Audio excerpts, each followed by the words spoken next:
मैंने क्या किया जिससे मेरे को ये सब कुछ मिला।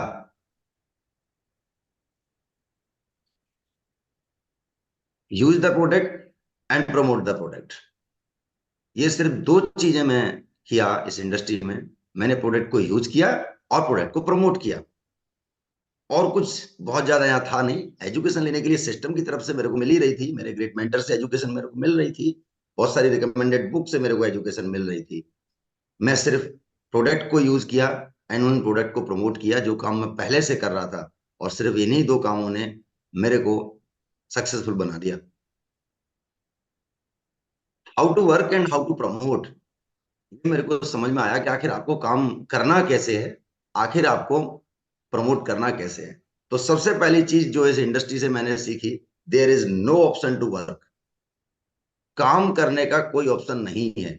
कहीं पे भी हमको बैठ के कोई सारी चीजें मिलने वाली नहीं है। काम हमको हमेशा करना ही पड़ेगा। काम क्या बताया गया था इस इंडस्ट्री में, आप जिन भी लोगों को जानते पहचानते हैं उनका लिस्ट बना लें, उनसे अपॉइंटमेंट ले लें, और जो प्रोडक्ट आप यूज कर रहे हैं प्लान के रूप में आप उनको शो करें। उनके जो सवाल हैं उनके जवाब दें, उनके जो कंफ्यूजन है जैसा कि शुरुआत में मेरे साथ थे उनका फॉलोअप करें। अपना ट्रेनिंग और वेन्यू एक सेमिनार या मीटिंग के माध्यम से, ग्रुप मीटिंग के माध्यम से लोगों को सेटिस्फाइड करें।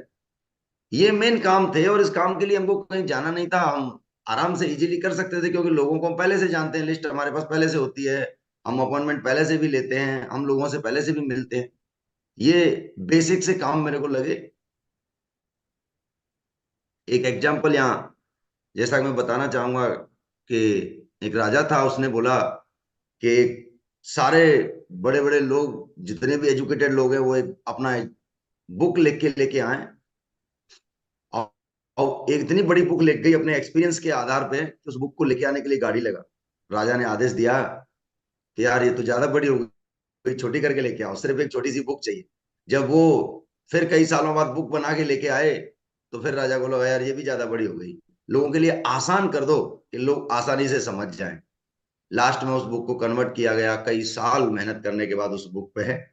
और लास्ट में सिर्फ एक पेपर पे एक लाइन लिख के दे दी गई, there is no option to work. काम आपको करना ही पड़ेगा।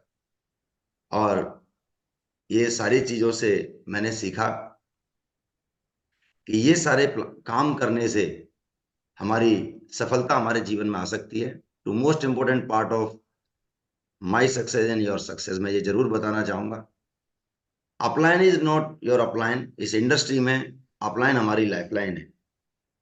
जो मेरे को समझ में आया कि अपलाइन के बिना हमारे पास जीवन में कुछ नहीं है, गुरु के बिना जीवन में कुछ नहीं है।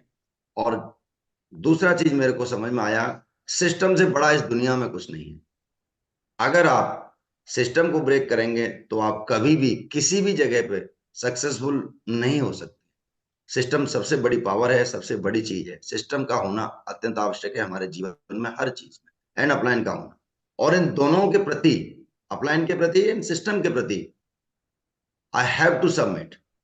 हमको सबमिशन करना पड़ेगा पूर्ण रूप से। अगर हम समर्पित कर देते हैं खुद को अपलाइन के प्रति एंड सिस्टम के प्रति, then 1000% I am damn sure you will get the success. अगर हम अपलाइन और सिस्टम के प्रति समर्पित हैं तो हमको 100% सफलता मिलना तय है। और कुछ चीजें थी जो मेरे से इस दौरान हुई, मैं समझ गया था कि हाँ अपलाइन को समर्पित करना है, सिस्टम को समर्पित करना है। और इन सारी चीजों को लेकर के मैंने काम किया। ये तीन चीजों से मेरे को बहुत कुछ सीखने को मिला। कुछ पार्ट में अपने लाइफ का जरूर रखना चाहूंगा कि सबसे पहले क्या करना था, ask to upline and go everywhere to work. पूरी दुनिया खाली पड़ी है, सिर्फ अब मेरे को अपलाइन से पूछना था, उनका ब्लेसिंग लेना था, उनका आशीर्वाद लेना था। और मेरे अपलाइन ने जो बोल दिया कि हाँ ठीक है वहां आप जा सकते हैं, काम कर सकते हैं, दैट इज गुड। तो मैं कहीं भी गया काम करने के लिए, और मेहनत और काम का तो कोई ऑप्शन था ही नहीं। और मेहनत करने में तो हम बचपन से ही हमने अपने घर पे देखा, अपने पेरेंट्स को देखा। गांव में पले बड़े की मेहनत तो करनी पड़ती है, हर काम में बहुत मेहनत है। क्योंकि अगर मैंने यहाँ नहीं मेहनत की तो सॉफ्टवेयर इंडस्ट्री में मेहनत करनी पड़ेगी। और सॉफ्टवेयर इंडस्ट्री में मेहनत नहीं करनी होगी तो गांव में जाकर के फिर खेत में मेहनत करनी पड़ेगी। मेहनत तो कहीं ना कहीं करनी थी, लेकिन यहाँ बहुत आसान था। यहाँ मेरे से कुछ इस दौरान में जो गलतियां हुई जो मैं जरूर शेयर करना चाहूंगा।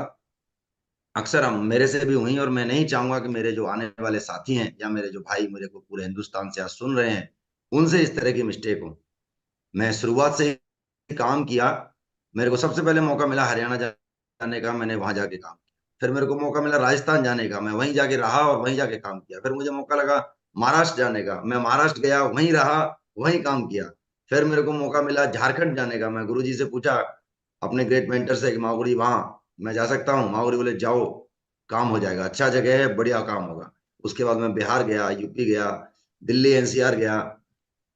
इतनी सारी जगहों जाने के बाद मैं आज भी दिल्ली एनसीआर से ही बैठ के काम कर रहा हूँ। इन सारी जगहों पर मैं रहा हूँ। लेकिन नीचे जो जो स्टेट्स लिखे हुए हैं, जम्मू कश्मीर है, या उत्तराखंड है, कर्नाटका है, तमिलनाडु है, वेस्ट बंगाल, मणिपुर, गुजरात, आसाम, इन सारी जगहों पर आज मेरी टीम है। ये मतलब इस बिजनेस का फ्रूट है कि हम शायद जहां नहीं पहुंचते वहां भी हमारी टीम होती है। आज पूरे हिंदुस्तान के इतने सारे स्टेट्स में टीम है। लेकिन इस दौरान में मेरे से जो मिस्टेक्स हुई, सबसे पहले मेरे को एक चीज सीखने को मिली कि ज्यादा प्लान के चक्कर में नहीं पड़ना है, क्योंकि एक मेंटर ही हमारे जीवन को बदलने के लिए काफी है। मैक्सिमम दो हो सकते हैं, एक के साथ कभी हम फील्ड पे काम कर रहे होते हैं और एक ऊपर जो हमारे ग्रेट मेंटर है उनसे हम गाइडेंस ले रहे होते हैं किस तरह से काम होगा, क्योंकि गाइडेंस बहुत जरूरी है जीवन में। तो सबसे पहले तो मेरे को एक समझ में आया कि कई बार शुरुआती दौर में क्या, मेरे को एजुकेशन तो थी नहीं, तो मैं कभी किसी मेंटर के साथ काम करता था, कभी किसी को मेंटर चुन लेता था, कभी किसी को मेंटर चुन लेता था। लेकिन धीरे धीरे करके जब मेरे को इस इंडस्ट्री से समझ में आया कि नहीं यार, ये तो मैं गलत कर रहा हूँ, मेरे पास एक मेंटर का होना बहुत जरूरी है। तो मेरे को जब समझ में आया तो मैंने एक मेंटर के